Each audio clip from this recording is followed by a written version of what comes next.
দীর্ঘদিন স্বামীহীন সংসার, ৩ সন্তান নিয়েই যার বসবাস, মাথা গোঁজার ঠাঁই ছিল না। ঘটনার জানাজানি হয় গত কয়েক সপ্তাহ আগে। যিনি ঘর বানিয়ে দিয়েছেন তার বক্তব্য অনুযায়ী হাতে গোনা ২০ দিন আগে তিনি জানতে পারেন স্থানীয় এক ব্যক্তির মারফত যে এক মহিলা স্বামী তাকে ছেড়ে চলে গেছে।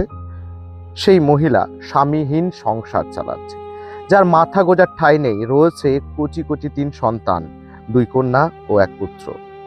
আর এই ৪ জনের সংসার স্বামীহীন সংসার, অর্থাৎ বাবাহীন পরিবার। মাই তাদের ভরণ পোষণের দায়িত্ব নিয়েছে। গ্রামের বাড়ি বাড়ি কাজ করে দুমুঠো অন্ন যোগান দেয়। সে জায়গায় মাথা গোঁজার ঠাঁই খোঁজা বিরাট ব্যাপার। ঘটনা জানাজানি হয় যে ডোমকলের মানিকনগর এলাকায় এক মহিলা থাকেন তার ৩ সন্তান নিয়ে, যে অন্যের বাড়ির বারান্দায় নিজের ঠাঁই খুঁজে নিয়েছেন, রাত্রি যাপন করেন। তবে ঝড় বৃষ্টি এসব এলে তার আর ঘুম হয় না। শুধু কি তার কচিকাঁচা শিশুদেরও ঘুম হয় না। আকাশে যখন বিদ্যুৎ চমকায় তখন সে মায়ের ভেতরটা চমকায়, আতকে ওঠে যে আজ রাত হয়তো আর শিশুদেরও ঘুম হবে না, তারও ঘুম হবে না। আর এই ঘটনা যখন জানতে পারেন ডোমকলের মানবিক মুখ সমাজসেবী আব্দুল আলিম বাপি বিশ্বাস, তখন তিনি নিজেকে আটকে রাখতে পারেননি।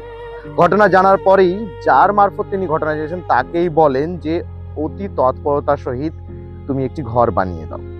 ঘর বানানোর কাজ শুরু হয়েছে ১৫ দিন আগে।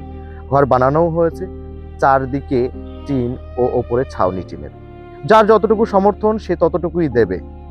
আব্দুল আলিম বাপি বিশ্বাস এর আগেও শত পরিবারের পাশে দাঁড়িয়েছে, কখনো সর্বহারার পাশে, কখনো বিশেষ চাহিদা সম্পন্নর পাশে, আবার কখনো দুঃখিনীর পাশে। বাপি বিশ্বাসকে দেখা গেছে সর্বদাই মানুষের সাহায্য করতে। বাপি বিশ্বাস যখন তাকে বাড়ি করার নির্দেশ দেয়, একটা ঘর বানিয়ে দেওয়ার নির্দেশ দেয়, ওই মহিলার ১ কাঠা জমি রয়েছে। সেই ১ কাঠা জমিটাকে চারিদিক ঘিরে যাতে একটা সুন্দর মাথা গোঁজার ঠাঁই হয়, যাতে কখনো আকাশে বিদ্যুৎ চমকালে আর ওই মহিলাকে আটকে উঠতে না হয়, যাতে কখনো রাতে বৃষ্টি হলে বা ঝোড়ো হাওয়া বইলে বাচ্চাদের ঘুম নষ্ট না হয়, সেই দিকে নজর রেখেই ১৫ দিন আগে টিনের একটি ছাউনি, টিনের একটি বাড়ি বানিয়ে দেওয়ার নির্দেশ দেন এবং সেই বাড়ি উপহার স্বরূপ মহিলাকে তুলে দিতে যান। যাওয়ার পরে আরও একটি মিরাক্কেল। ঘটনাস্থলে পৌঁছান বাপি বিশ্বাস এবং সেখানে দেখেন যে ১০০ বছর ঊর্ধ্বের এক বৃদ্ধা ওই এলাকাতেই বসবাস করেন। তাকেও তিনি সসম্মানে ডেকে নিয়ে আসেন এবং সেই বৃদ্ধার হাত দিয়ে ফিতে কেটে এই রঙিন টিনের বাড়িটি উপহার দেওয়া হয় স্বামীহীন সেই সংসারী নারীকে। আমরা কথাই শুনেছি না যে দশভুজা নারী তুমি, তো ঠিক তেমনই এ নারী যেন দশভুজা, যে ৩ সন্তান নিয়ে জীবনযাপন চালাচ্ছিল, অন্যের বারান্দায় মাথা গুঁজছিল, ঝড় বৃষ্টিতে আগলে ধরে রাখছিল বাচ্চাদের। আজ সে ঘর পেয়েছে। এ ঘর ৪ দেওয়াল তুলে ওপরে ছাউনি নয়, এ ঘর এক বিশ্বাসের ঘর, এ ঘর এক ভরসার ঘর, এ ঘর ওপরওয়ালা যিনি রয়েছেন কারো না কারো ওছিলায় কিছু করে দেন, সেই বিশ্বাসের ঘর। তিনি ঘর পাওয়া মাত্রই দোয়া আশীর্বাদে ভরে উঠেছে এলাকা। তিনি দোয়া করেছেন বাপি বিশ্বাস যেন আরো ভালো জায়গায় যায়। এমনি পাড়া পাড়া করে বেড়াই, আদায় করে বেড়াই, ভিক্ষে মতন করে বেড়াই। চাহে চিনতে খাই, ছেলে কালানের করে। খুব ভালো লাগছে। কি বলবেন বাপি ভাইয়ের জন্য, কি দোয়া করবেন? আল্লাহ আলহামদুলিল্লাহ, আল্লাহ যেন আরো যেন আল্লাহ দিয়ার হাত বাড়িয়ে দেখ, আর আল্লাহ বাঁচিয়ে যেন হায়াত যেন আল্লাহ বাঁচিয়ে থাক, এটাই আমি দোয়া করি।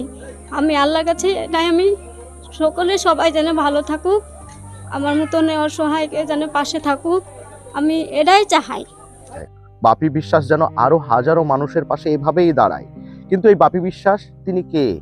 এই বাপি বিশ্বাস না কোনো রাজনৈতিক দলের নেতা, এই বাপি বিশ্বাস না কোনো সরকারি কর্মচারী, এই বাপি বিশ্বাস না কোনো এলাকার তাবুড়ে ব্যবসায়ী। এই বাপি বিশ্বাস একজন সাধারণ মানুষ, আর এই বাপি বিশ্বাস একজন মহান সমাজসেবী। এই বাপি বিশ্বাস যুবদের আইকন হয়ে উঠেছে বিগত বেশ কয়েক বছর ধরে। শুধু যুব তাই নয়, অসহায়, সর্বহারা, হতদরিদ্র সকলের অভিভাবক বাপি বিশ্বাস।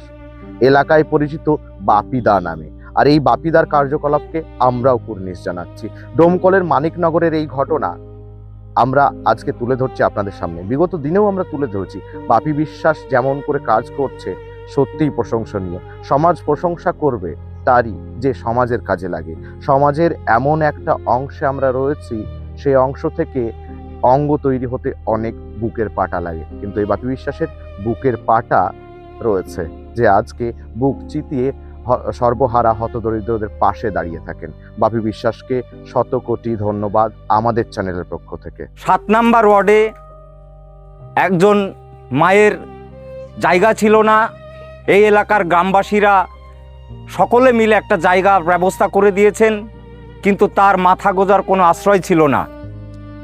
খোদাবক্স ভাই এই খবরটা আমাকে দিলে উনার তত্ত্বাবধানেই সেই মায়ের মাথা গোজার আশ্রয় আমরা করে দিতে পেরে সত্যিই গর্ববোধ হচ্ছে।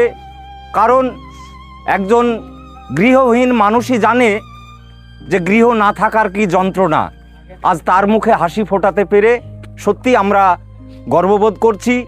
এবং আমি ডোমকল পৌরসভা তথা সাব ডিভিশনের এই ব্লকের সমস্ত স্তরের এনজিও এবং ক্লাবগুলোকে আবেদন করব, আপনারা এই ধরনের ক্ষুদ্র ক্ষুদ্র চাহিদা যে এলাকায় মানুষের আছে আপনারা সম্মিলিতভাবে চেষ্টা করুন মানুষের মুখে হাসি ফোটানোর। মুর্শিদাবাদ জেলার ডোমকল থেকে ক্যামেরায় এস টি প্রিন্স ও সুজনের সঙ্গে রফিকুল ইসলাম, টিভিএন।